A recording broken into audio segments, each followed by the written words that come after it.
USA fencing chair Damon Lefelt published a manifesto backing supposed trans people in women's sports. So, with this incident with this woman, 31-year-old woman who took a knee that basically forfeited the match because she was up against a biological man. And this man was much larger than she was.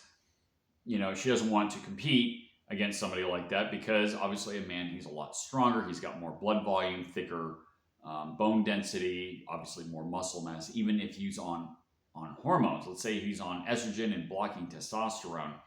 He still has more muscle mass because there's such a thing as primary and secondary sexual characteristics. So yeah, when somebody transitions from one to another, yes, you can alter the secondary characteristics, but you don't alter the primary characteristics.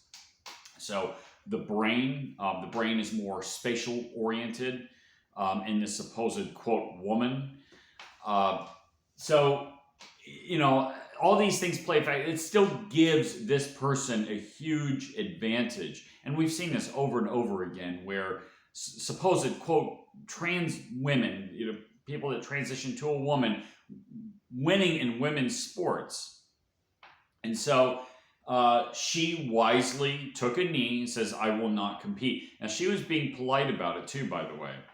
She says, listen, I can't remember exactly what she said, but she says, look, nothing against you personally. I don't want to compete against you because, you're a biological man. That's why. And of course, the fencing administration, this league gave her the black card. They basically kicked her out. And people are just, the establishment is jumping all over her, saying how bad of a person she is. Even Fox News did this. And I'm really disappointed. The establishment, do they really think that the public is going to go along with this? Of course not. But nonetheless, they want to push this. Now, the good news is stuff like this discredits the establishment. And I say, great, let's discredit the heck out of them. And I'll be a part of this.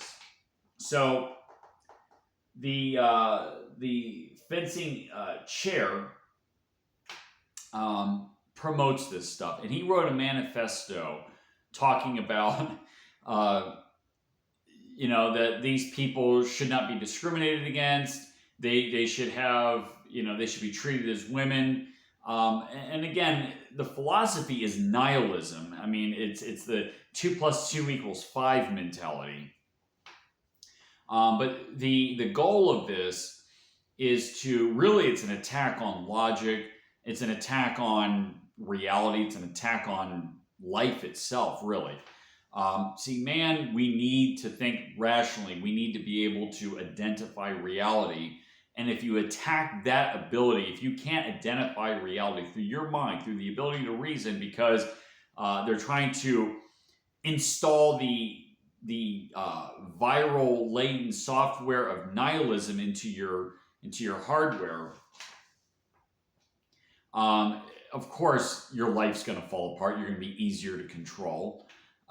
You're not going to be competitive. And this guy, Damon Lee, I'm sorry if I mispronounced his name, Lefelt, won't have as difficult as time as trying to compete against you because your mind's been corrupted.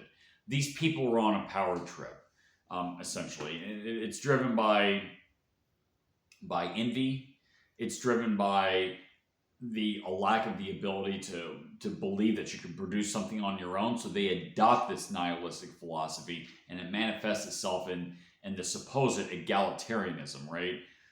So egalitarianism is nihilism, and this is what it looks like. It looks like this type of insanity where you have biological men competing in women's sports. I say fine. Let's discredit the establishment on this issue.